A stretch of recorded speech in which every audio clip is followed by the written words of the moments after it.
We're here today with Wei Shen, who's Professor of International Business and Director of the Confucius Institute at the University of Lancaster in the United Kingdom. And thanks very much for being here, Wei. We've asked you to join us today because of your expertise in student mobility and higher education issues. And I've got a series of few questions I'd like to ask you, if that's okay. My pleasure. Okay. What do you see as the key trends, I wonder, in higher education today? As you said, Rebecca, my area of expertise is international student mobility, and I've been working a lot on migration of students and academic staff. And I see really increasingly nowadays students are very mobile. I think they are more willing to take the challenge to study or live abroad. And however, it's quite interesting to see that originally it was very south-north phenomenon, meaning that developing country students go into the developed countries. So you have a few countries like the United States, Britain, Australia, who are very popular destinations. But increasingly, we also see a regionalization, meaning that the students are very likely to stay within their own country or their own geographic regions. And especially with the financial crisis, one very good example is you look at Korean students. They used to study English in Australia or in the US. But increasingly, because the financial burden is so high, the Korean currency has gone down. You see many of them have decided to study in China or in the Philippines. And English, for instance, is a very popular subject to study in the Philippines because the language, it's a very commonly spoken language, and also Filipinos has very good English ability. And so the city of Cebu now is the home for many Korean students in the region. So you see the regionalization, which is interesting. And also some developing countries are becoming very popular destination. And here China is a very good example. China used to be a net sender of international students, but now it's also net receiver, meaning more students are going to study in China rather than going abroad. And another thing is the feminization of the student population. We see a lot more participation of female students. And it's actually quite interesting. I did research on Chinese students abroad. And one of the reasons that many of Chinese students decided to go to study in the UK, particularly for the female students, is the study program is shorter, especially for master degree. It's only 1 year. So many of them can actually come back to get married on time before they are too old and out of the market. So you see this mobility also provides students, female students, the opportunity to go and study abroad. And these are some of the trends I have observed.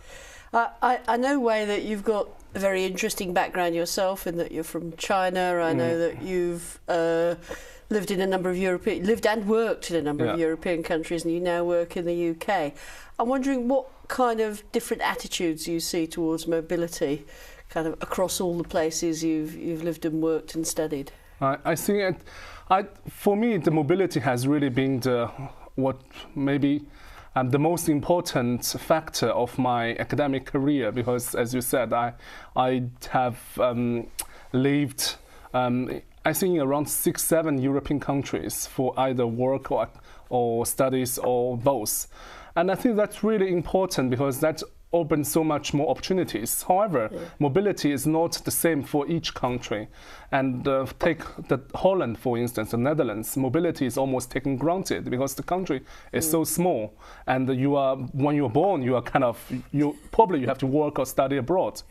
And the other case, like the UK, mobility is kind of problematic because for the British students, going abroad, it's almost like almost ask them to do something very hard. You know, when I go to, actually I went some study fairs in the UK to get, high school graduates to go to study in the university where I did my PhD. And I remember that one of my colleagues always joke when we go to London, he told the students that you don't need to get your passport to travel outside M25. And I think that's the attitude, because I think British students are very attached to the area where you were born and raised. So mobility for them is very foreign. And however, in some countries in the continent, it's much more common. I think it's to do with the geographic proximity, the size of the country.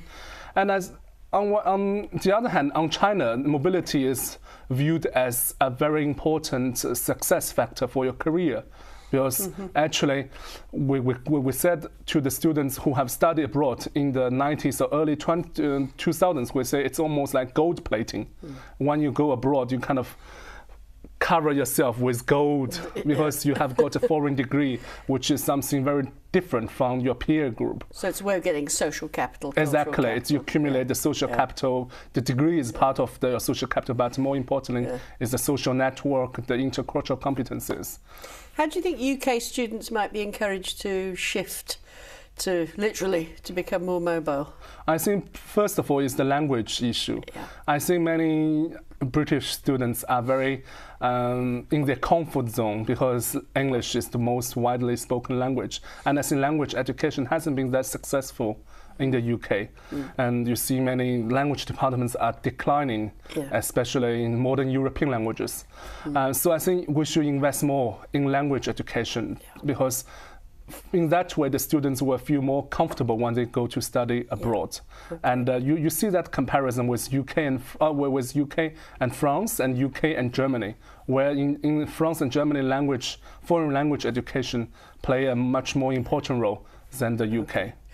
Okay, Wei. Well, you're an associated partner on our EU-funded project, which is called UNIKE, Universities in the Knowledge Economy. And we're interested in the ways in which students might be being enrolled to become knowledge workers in that economy, and the way in which universities are being encouraged to produce those workers and produce that kind of knowledge.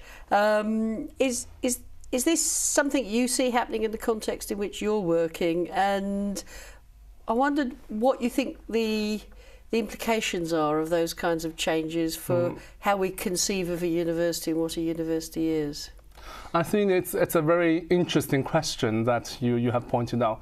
I mean, if we look at modern universities, I think it's very different from what we originally thought, or about university. University is more about a knowledge factory rather than at a place where intellectual training, debates take place. I think in the current context, the students are very much trained in a specific educational goal, which they have specific programs to train them, rather than give them a broad overall knowledge base. And I think there are pros and cons. I mean, the pros are obviously the students have more specialist knowledge in the area that they are interested.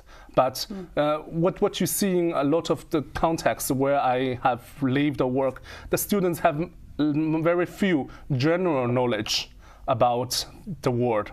I mean, they may be very good at counting, but if you want to talk to them about politics, about European history, they know nothing, because it's partly how the program is set up. They have to study shorter. If you look at Germany, they used to have 4 years diploma, and now it's 3-year bachelor projects. So they have to condense, and a lot of the journal. Bologna, isn't it? It's with the Bologna. I think it's a tricky. But on the other hand, you see also the students intend to stay in university longer also because they want to get more degrees. To accumulate, because maybe what they feel the bachelor degree is not sufficient. So I think there are pros and cons on how the university have shifted. Okay. I'll ask you an unusual question, because this project's very much about critiquing what's happening in university reform globally. I was wondering what you might be able to offer me in terms of positive outcomes of the way in which universities are changing. I think partly the university have been very sensitive to the social change. I mean, we also see the university have been more accessible to the public, to the general public. So you have a lot more what's in the UK is called widening participation. In China, we call the massification of higher education. So education is not anymore the ivory tower, has become more accessible. But that's come at a cost, hasn't it? It has come at a cost. So I haven't finished. And that's also resulted in what I see in China, diploma diseases, because people, the diplomas are inflated. And so that's also a negative consequence also. Is there any way we could have got those advantages of widening participation, as we call it, massification, without the cost to students? I think then we have to look at more what kind of education we are providing. I mean, higher education doesn't have to be university education. That can also be professional technical education, which I see that's a very successful case in Germany, which the students can actually be enrolled in higher education, but with a very technical knowledge, which meet their expectation and will result less burden on the job market. You know, the whole idea of apprenticeship, it's very useful and nice. But so how would you say we would kind of meet the needs of the so-called knowledge economy, whilst giving students a good experience, not exploiting them through fees, and ensuring that there's good, fair access for them? That sounds like a big ask. It's a very big question. So I really, my honest answer is I don't have a simple answer for that. Yeah. But I think what we are seeing in some other trends is digitalization of education. Maybe that could be a way to promote more alternative ways of enrolling higher education, not then, you know, enter this resource intensive. Do you think universities need to keep to the idea of the credential, of the 3-year degree with the certificate at the end, or could we have a much more flexible way of people learning in universities without necessarily being on these set-piece programs? I mean, obviously it would be good if we can manage that, but as I said earlier, since today it's the inflation of diplomas, everyone wants to be equipped, would be armed with a piece of paper. I mean, it's not only a decision for the university, but also for the widening wide society, for the private sectors. You know, whether they can recognize this training, non-formal education. But I think nowadays we are just we need to be imaginative. Yes. Finally, you're director of the Confucius Institute at Lancaster, and I understand there's a network of those across the world now. I wonder if you can tell me a little bit about the work of the Confucius Institute and how that contributes towards the reshaping of higher education. And Confucius Institute is a relatively kind of unique higher education product or cultural diplomacy. It started around 10 years ago, which is a tour by the Chinese government to promote its language, the Chinese language, and also studying China. And it's a cultural diplomacy, public diplomacy tool. It's unique because it's not like the traditional language institutes such as Alliance Française or Gothic Institute. It actually covers different aspects. It covers language education, it covers scholarship, it covers, you know, cultural activities. And the institutional setup is very unique also because it's a joint venture between the local foreign university, so in my case Lancaster University, and a Chinese university. So in our case it was South China University of Technology. So it's a very interesting institutional setup also. And so far it's been very successful. It has over 400 Confucius Institute in 126 countries. And I think partly it's to do with the rising demand for learning Chinese. And many of the Confucius Institutes are very successful in generating also income from the activities, for instance, London School of Economics. So it sounds as if it's a way of kind of deepening ties beyond just lots of Chinese students coming to the UK. Yes. I think that's the whole idea, is to make it a two-way traffic, to make the mobility both from China to UK or other countries, but also attracting foreign students to go to study in China. So it's a kind of deeper globalization. Exactly. Yeah. Okay. Wei, thank you so much for your time today. It's a pleasure, Rebecca. Rebecca. Talking to you. Thank you very much. Thank you very much. Thank you.